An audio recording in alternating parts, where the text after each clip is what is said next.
informasi terkait asma pada anak. Selamat menyaksikan. Pagiku cerahku, matahari bersinar, ku gendong tas merahku di pundak. Selamat pagi semua, ku nantikan dirimu di depan kelas.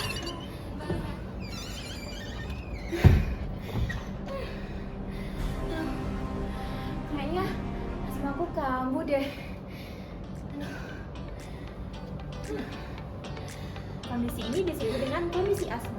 Lalu ada yang tahu nggak sih apa itu asma? Asma merupakan penyakit peradangan kronis yang dapat menyebabkan penyempitan saluran nafas. Lalu siapa saja yang dapat terjangkit asma ini? Tentu saja, asma tidak memandang usia ataupun jenis kelamin, baik itu laki-laki ataupun perempuan, baik muda ataupun tua, semua bisa terkena asma. Lalu poin pentingnya, apakah asma bisa sembuh? Jadi asma tidak bisa sembuh ya teman-teman. Namun tentu saja kita dapat mencegah timbulnya gejala asma dan juga mengontrol gejala tersebut agar tidak timbul. Apa kalian tahu bagaimana tanda dan gejala asma? Yang pertama adalah batuk.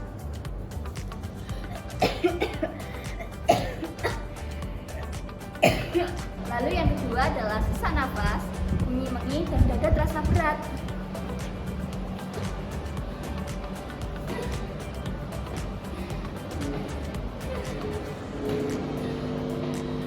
Gejala tersebut mempunyai ciri khas. Yang pertama, seringkali timbul bila ada faktor pencetus. Dan yang kedua, dapat berulang dan diantaranya ada periode bebas serangan. Dan yang ketiga, sering memburuk pada malam hari atau dini hari. Apa saja faktor pemicu dari asma itu sendiri? Yang pertama, faktor genetik. Orang tua yang memiliki riwayat asma secara langsung akan diturunkan kepada anak. Yang kedua, asap rokok. Yang ketiga, asap dari dapur rumah. Yang keempat, polusi udara. Yang kelima, debu rumah. Yang keenam, kondisi fisik yang lelah. Yang ketujuh, bulu hewan peliharaan. Pencegahan asma yang bisa kita lakukan ialah yang pertama, hindari penggunaan bantal dan kasur kapuk. Sebaiknya gunakan bantal dan kasur sintetis. Lalu jangan lupa ganti spray secara rutin.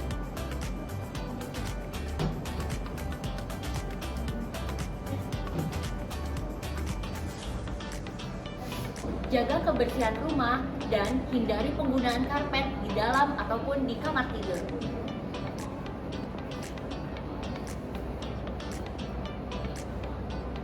Makan dengan gizi yang cukup dan seimbang dan patuh menggunakan obat pengontrol sesuai dengan anjuran dari dokter. Hati-hati di jalan ya. Ini makanan selanjutnya harus dihabisin loh ya. Hati ya nak.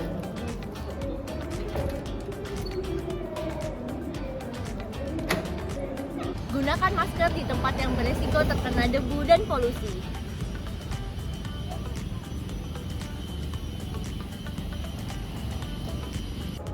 Apa sih yang harus kita lakukan apabila terjadi serangan asma pada anak?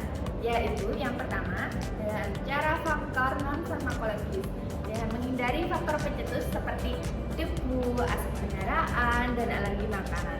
Lalu yang kedua, dengan cara faktor farmakologis, menggunakan bronchodilator untuk meredakan serangan asma.